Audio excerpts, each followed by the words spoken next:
The federal government has outlawed another 324 varieties of firearms and says that they belong on the battlefield. The government is adding a further 324 unique makes and models of assault-style firearms to the list of prohibited firearms in Canada. This prohibition takes effect immediately. This means these firearms can no longer be legally used, sold, or imported in Canada, and can only be transferred or transported under extremely limited circumstances. Gun control advocates express concerns that many assault-style firearms were left out of the initial 2020 firearms ban. Ottawa says it's working with provinces, territories, and police on a planned buyback of the prohibited weapons. The government also says it's committed to the Ukrainian government to figure out how these guns could be donated to support the fight against Russia.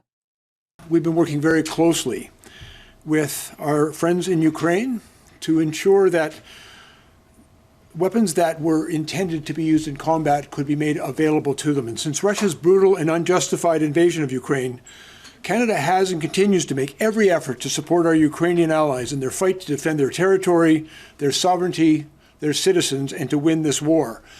And since 2015, Canada has committed over $19 billion worth of aid and support to Ukraine, including $4.5 billion worth of lethal and non-lethal military equipment.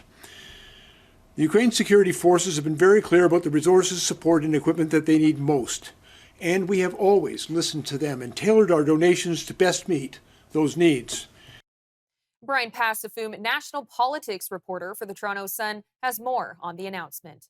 Well, there weren't too many surprises. There was a lot of, before the ordering account was announced, there was a lot of hand-wringing and a lot of fear in the gun community that they were going to ban all semi-automatic weapons, everything from SKSs up to whatever. That didn't happen, but the list of new guns that they added to the ban list, it's a lot of what's really called plinking guns, a lot of 22s, a lot of very, very small caliber weapons that really have no other use other than just target practice or shooting like rodents or something like that.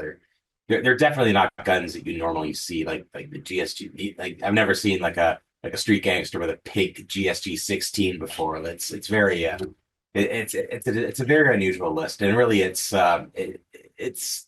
adds to the guns that are already on there, which the government seems to think are weapons of war, but are really just just hunting and sporting rifles. The government narrative that these are weapons of war and more at home in the battlefield than on the hunting grounds is nonsense.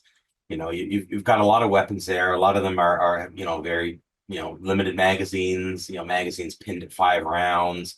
Like soldiers fighting war, they need fully automatic weapons. They need weapons that have a consistent, use the ammunition that they already have.